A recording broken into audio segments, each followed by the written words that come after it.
Gestion locative à fuir, totalement nulle, déplorable, gestion désastreuse, ne gère rien du tout. La seule chose qu'ils n'oublient pas, c'est de prélever leurs émoluments chaque mois. Les agences immobilières ont, on va le dire, mauvaise réputation pour ce qui est de la gestion locative et en fait pour un peu tout au final.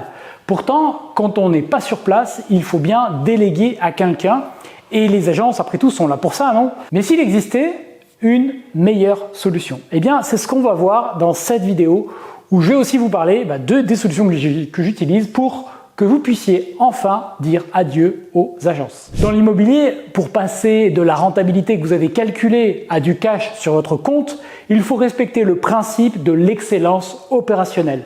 Mais avant, voilà le problème. En confiant votre bien à une agence, vous vous dites que ce que vous déléguez, c'est la paperasserie, les trucs ennuyeux, qui ne demandent pas de compétences particulières, la gestion quoi. Vous vous dites que ça va vous coûter 7 à 10% du loyer tous les mois, c'est ce que disent à peu près les tarifs officiels des agences. Prenons un exemple très simple, un loyer à 500 €, ça veut dire entre 35 et 50 € par mois. Et donc là, vous vous dites que ça vaut le coup pour ne pas vous embêter à gérer toutes les formalités, les rendez-vous et les réparations vous-même. Et bien le truc, c'est que les agences ont une fâcheuse tendance à mentir par omission sur leurs tarifs. Et je me suis fait avoir comme tout le monde quand je démarrais dans l'immobilier, que j'étais jeune et naïf. Mais oui, c'est clair. En réalité, il y a des coûts cachés à plusieurs niveaux. Le plus courant, c'est la relocation. Regardez ce comparatif d'agences immobilières, la relocation a un coût entre 7,5 et 10% du loyer annuel, voire plus quand la tarification se fait au mètre carré. Si on reprend l'exemple de notre loyer de 500 €, ça veut dire qu'un changement de locataire va vous coûter entre 450 et 600 €.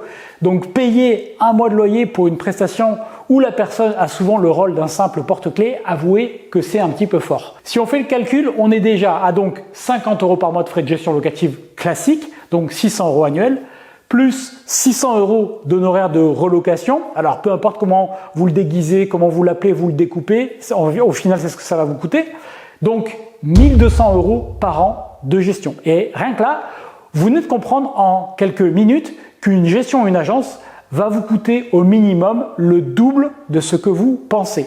Donc, rien qu'avec un changement de locataire, vos frais de gestion ne sont pas de 8,3% dans notre exemple, c'est-à-dire 600 € sur 7200 € annuels de loyer, mais 16,60%. Et j'ai fait le calcul pour moi, j'encaisse plus de 20 000 € de loyer chaque mois, avec une moyenne à 15% pour rester conservateur. Ça veut dire qu'une agence va me facturer au moins 3 000 € par mois de frais, et potentiellement jusqu'à 5 000 €. Et je peux d'ores et déjà vous dire que cela me coûte beaucoup moins que ça, parce que dans mon calcul, eh bien, je paye à peu près 3 000 €, mais par trimestre, et en réalité, avec la baisse de vacances locatives que j'arrive à avoir, ça me coûte au minimum 5 fois moins cher qu'une agence. Et vous allez comprendre dans cette vidéo exactement pourquoi. Mais ce n'est pas tout, parce que vous l'avez déjà sûrement remarqué si vous avez déjà recouru malheureusement au service d'une agence, qu'éviter la vacance locative ne fait pas exactement partie de leurs priorités. En général, ils publient l'annonce lorsqu'ils ont fait l'état des lieux de sortie du précédent locataire.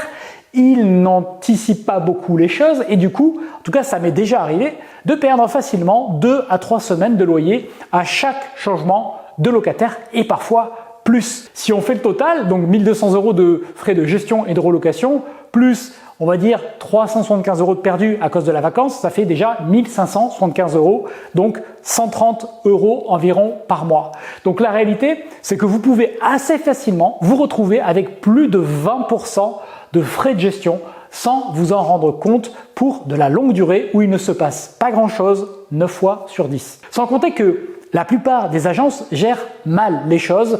Il y a peu ou pas de communication avec le propriétaire, aucune anticipation comme je vous le disais, et ça forcément, ça engendre des tas d'imprévus et quand c'est le cas, devinez qui doit payer. J'ai par exemple une anecdote avec des amis qui avaient leur bien en agence. Après plusieurs mois de vacances locatives, l'agence trouve enfin un locataire et au moment de l'état des lieux de la remise des clés, ils se sont rendus compte que le fournisseur d'énergie avait coupé le compteur vu que c'était vite durant plusieurs mois. Eh bien, c'est typiquement un manque d'anticipation de la part de l'agence.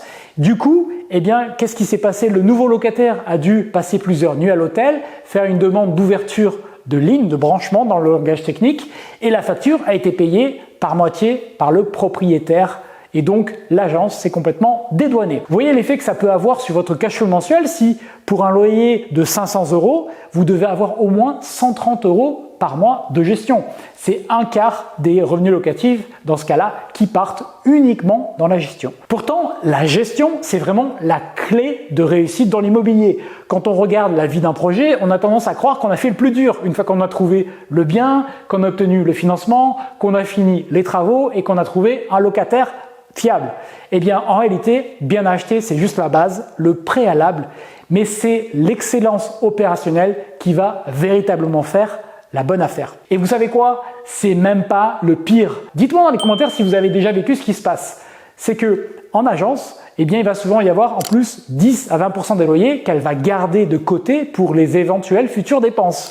Et donc souvent, les propriétaires découvrent le premier mois que de base, ils ne reçoivent que 80% du loyer. Vous comprenez bien pourquoi il faut donc avoir un écart d'au moins 30% entre la mensualité de remboursement du prêt et le loyer. Parce que quand vous n'encaissez que 80%, il ne vous reste que 10% pour régler les charges et les dépenses avant de payer le prêt. Si vous n'avez pas anticipé ce point-là, vous allez vous retrouver à piocher systématiquement dans votre épargne ou sur vos autres revenus pour payer le prêt. Et certains mois, ce qui va se passer, c'est que vous recevrez votre relevé et cette fois-ci, il n'y aura même pas 80% du loyer, il y aura 50% ou il y aura 0.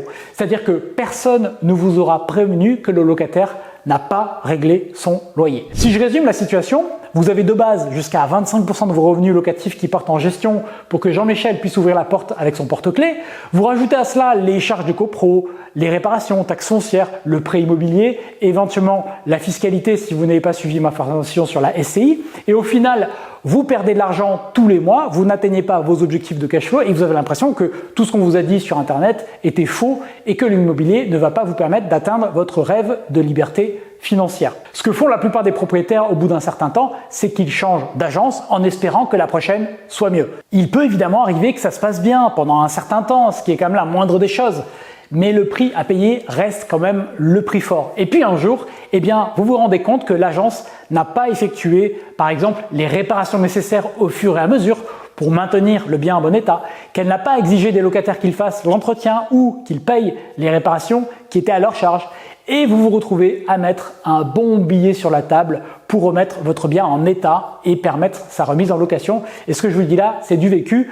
Je vous en ai parlé dans ma vidéo sur mon premier appartement à Lyon où j'étais retourné pour la première fois depuis des années et je vous avais montré dans quel état déplorable je l'ai récupéré et les arguments délirants de l'agence, qui est pourtant une agence qui est censée avoir pignon sur rue pour justifier le manque d'entretien. Et tout ça, si ça arrive, c'est parce que dans le fond, la gestion n'est pas une priorité des agences. Vous avez en général une personne qui gère 200 lots, voire plus. Pour vous, cette location est hyper importante, c'est un pas de plus vers votre liberté financière.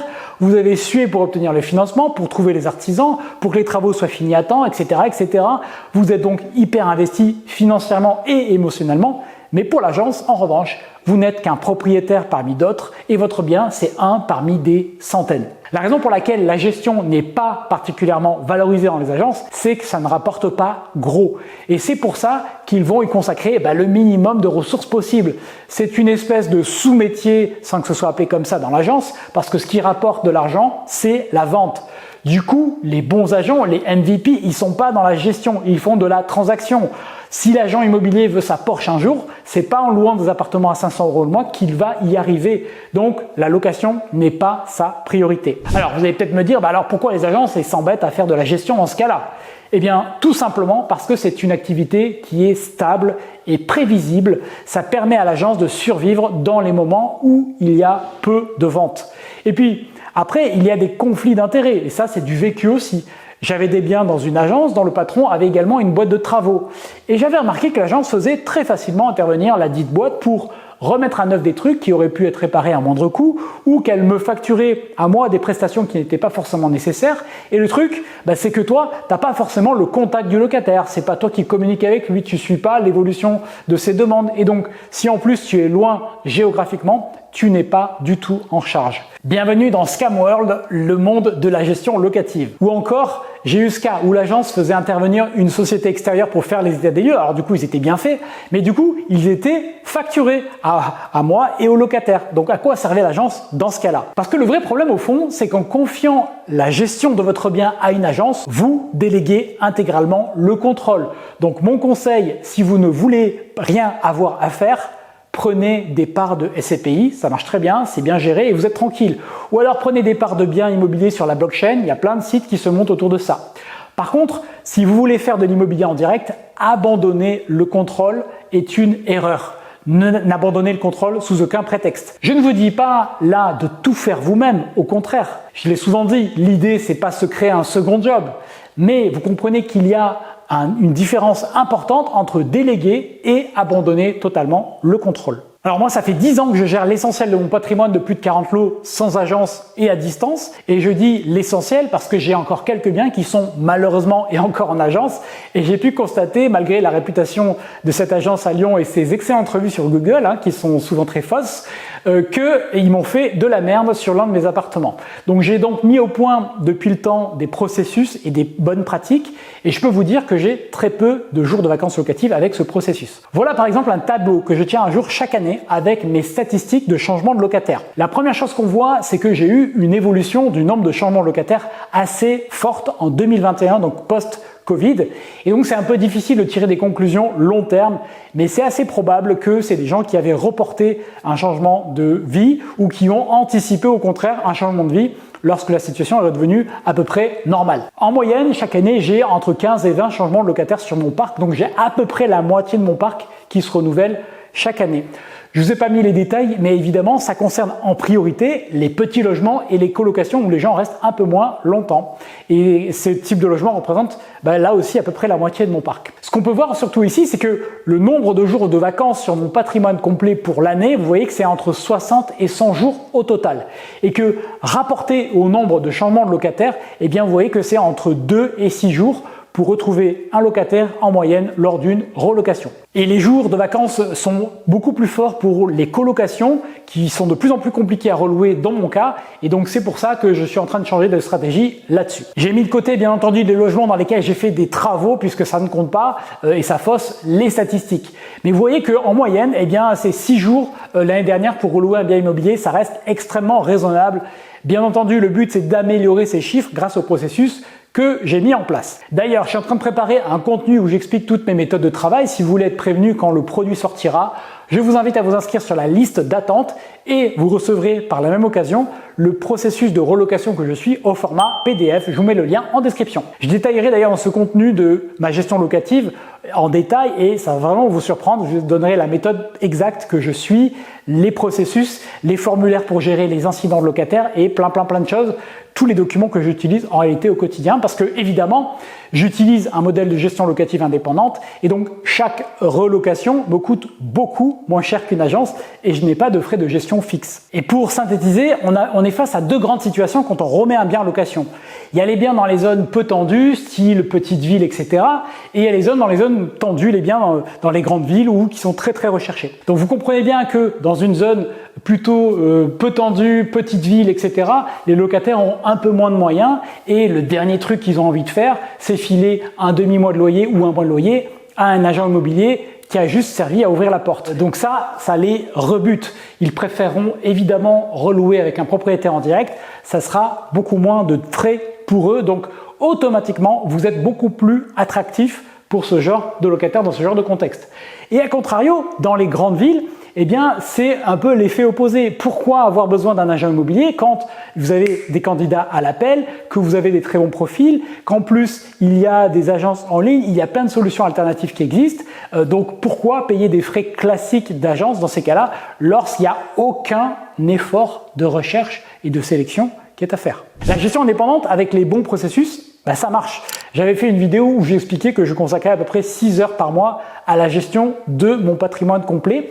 Le reste, tout ce qui est sur le terrain, c'est délégué, mais je garde la responsabilité et surtout le contrôle de ce qui est fait. J'ai mis les processus en place que j'ai choisis. L'idée de la gestion indépendante, c'est d'atteindre cette excellence opérationnelle dont je vous parlais. Concrètement, ça veut dire réduire ou éliminer la vacance locative, avoir des biens qui sont en bon état, attirer et sélectionner les meilleurs locataires, avoir des changements locataires fluides, une relocation rapide et limiter les dépenses imprévues au maximum. Parce que là aussi, c'est difficile à quantifier, mais si à chaque fois qu'il y a un problème, que le locataire appelle l'agence, que l'agence envoie un artisan, vous comprenez bien que vous êtes facturé à chaque fois de 100, 200, 300 euros pour que l'artisan aille voir, qu'il fasse éventuellement quelque chose et que ça vous coûte extrêmement cher. Dans un modèle de gestion locative indépendante, évidemment, on n'a pas du tout ces coûts-là et s'il y a par exemple un robinet à changer comme ça arrive, ça ne va pas me coûter 200 ou 300 euros pour changer un robinet, ça va me coûter la moitié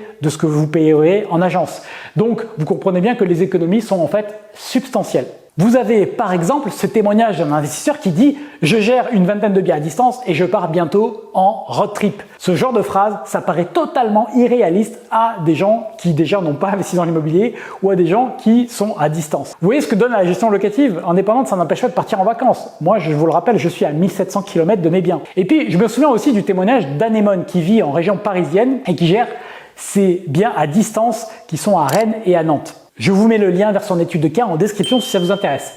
Imaginez que vous ayez un locataire sérieux, aucun incident de paiement, à son départ, il vous rend un logement propre et prêt à être reloué directement. Et d'ailleurs, le nouveau locataire emménage le jour même, vous n'avez donc aucune vacance. C'est hyper satisfaisant de bosser comme ça, d'optimiser le rendement de votre investissement, d'optimiser le temps et l'énergie que vous y consacrez. C'est donc ce que je vous propose. Eh bien, je vais vous expliquer maintenant 3 astuces que vous pouvez mettre en œuvre pour atteindre cet idéal. La première, c'est donc de déléguer la gestion sur le terrain à une personne, si possible, qui ne vient pas de l'immobilier. Comme ça, vous êtes sûr qu'il n'aura pas toutes les mauvaises habitudes des agences et qu'il n'aura pas non plus des tonnes de lots à gérer. Je pense qu'on a tous horreur du discours un peu mielleux de l'agent immobilier qui n'est pas très naturel et donc quelqu'un qui n'est pas de ce secteur sera apprécié. On sent tous à 2 km le bullshit d'un agent et donc le dernier truc que vous devez chercher à remettre en place, c'est la même chose. Vous n'avez pas non plus besoin de salarier cette personne, vous n'avez pas non plus besoin d'avoir un gros patrimoine. En fait, vous pouvez travailler avec un auto-entrepreneur et le faire si vous avez même un seul appartement à gérer. Le principal avantage, c'est que vous allez pouvoir former la personne à votre manière de travailler. Vous allez pouvoir prendre de la hauteur, gérer vos biens comme si c'était une petite entreprise et donc vous allez pouvoir travailler sur votre business et pas dans votre business. La partie terrain, vous la déléguez selon le processus que vous avez défini. Donc vous voyez bien déjà la différence avec une agence. Dans le cas d'une agence, vous allez subir leur processus et on l'a vu, c'est pas un processus optimal. Vous n'avez aucun regard sur ce qu'ils font, comment ils le font et quand vous recevez le coup de téléphone ou la facture, c'est déjà trop tard. Alors qu'avec la gestion indépendante, c'est vous qui définissez votre processus de travail, votre gestionnaire sur le terrain, vous le choisissez et c'est lui qui le met en application. La deuxième astuce, c'est d'avoir un processus de relocation qui soit optimisé. J'ai préparé un document, comme ça c'est plus clair et je vous le mets en description si vous voulez télécharger le PDF. Donc la première pièce dans ce processus, ça va être que votre gestionnaire récupère le courrier. Comme ça, il peut directement saisir dans votre système de gestion les dates de réception, notamment du courrier, la durée du préavis et donc la date de départ du locataire. La troisième astuce, c'est de faire un pré-état des lieux. Alors, qu'est-ce qui se passe normalement? C'est que vous allez recevoir un préavis de départ ou quand c'est l'agence qui le fait, eh bien, ils vont organiser des visites et ils vont se rendre compte de l'état du bien au moment des premières visites. Donc ça, c'est pas la bonne manière de faire. Il y a une manière, et d'ailleurs, il y a une astuce là-dedans que je réserverai aux membres du programme qui change complètement la donne pour que tout ça puisse être opérationnel. Donc ce qui va se passer, c'est que vous allez organiser une pré-visite d'état des lieux. À quoi ça sert? Ça sert pour vous, en tout cas votre gestionnaire, à voir l'état du logement, à indiquer au locataire sortant tout ce qu'il doit réparer ou reprendre ou remettre en état et ça vous permet de vous d'identifier s'il y a des travaux de votre côté qui sont à effectuer. Ça vous permet donc de déterminer si le bien est montrable à des futurs candidats et si c'est le cas, vous allez pouvoir immédiatement le mettre en annonce, faire des visites et anticiper le départ du locataire. Dans mon cas, j'ai de très nombreux appartements que je reloue le même jour, c'est-à-dire le locataire sort le 31 du mois, le nouveau arrive le 31 le même jour dans l'après-midi. On se débrouille pour que ça arrive très souvent.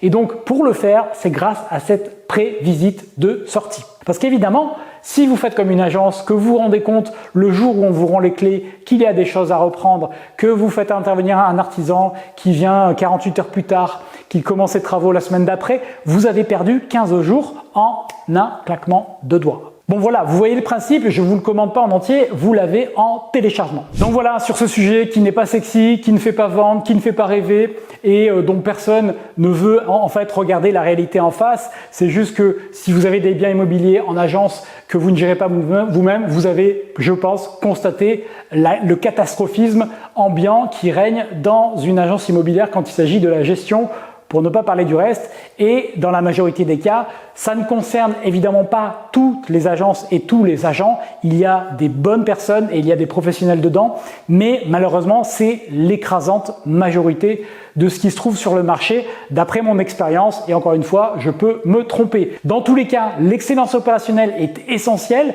et c'est assez facile à mettre en œuvre car dans tous les cas, il ne faut jamais abandonner le contrôle de votre investissement si vous voulez que celui-ci soit réussi et rentable.